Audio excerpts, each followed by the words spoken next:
On rare occasions, customers may send just their bare reed blocks to me that have issues they want resolved.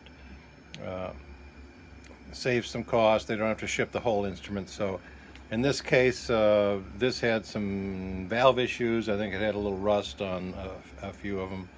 So it's all been revalved, and I've tuned it. But ideally, you tune these. The final tuning is done in the instrument. But in this case, I can tune it on the bench and get it close so that it should be close to perfect when it's put back in the instrument.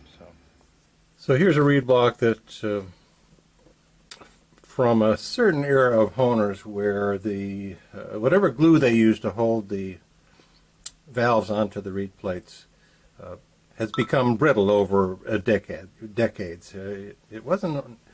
They've used good glues for many times, but there was an era where you can see these are already falling off this block, and there's almost nothing holding the holding them on. You can see they whatever it is has just become brittle. In this case, I think the wax just that tip of the wax is what's really holding it on now.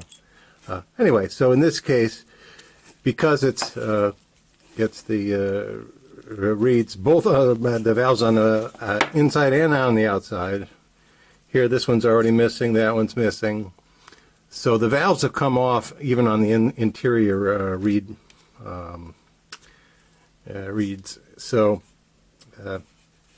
the way to fix it is straightforward. You have to remove all the reed plates, clean the wax off, revalve both sides, put it all back together, and then, of course, you need to tune it. So that's a pretty common, typical project for some of the older Hohners. So I'll go through the reed blocks.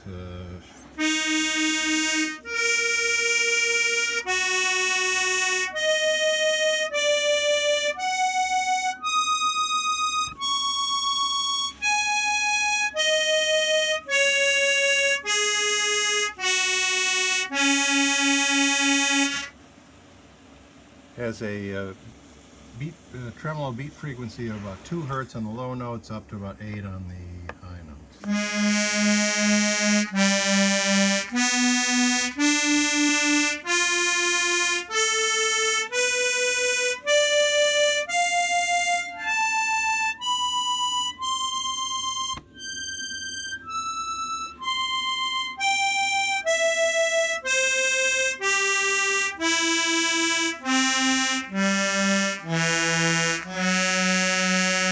Accidentals.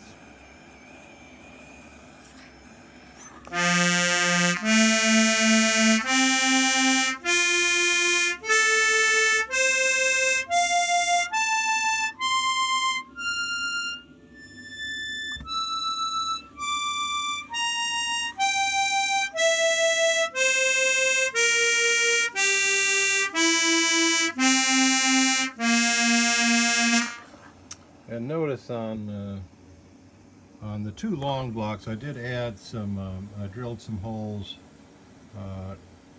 which is a newer concept that is being used regularly on instruments, on some of the very high reeds to relieve a little bit of the pressure. It seems to make the high reeds speak more easily. So I did it on 2 reed sets there, 1 here. Heading back to its owner.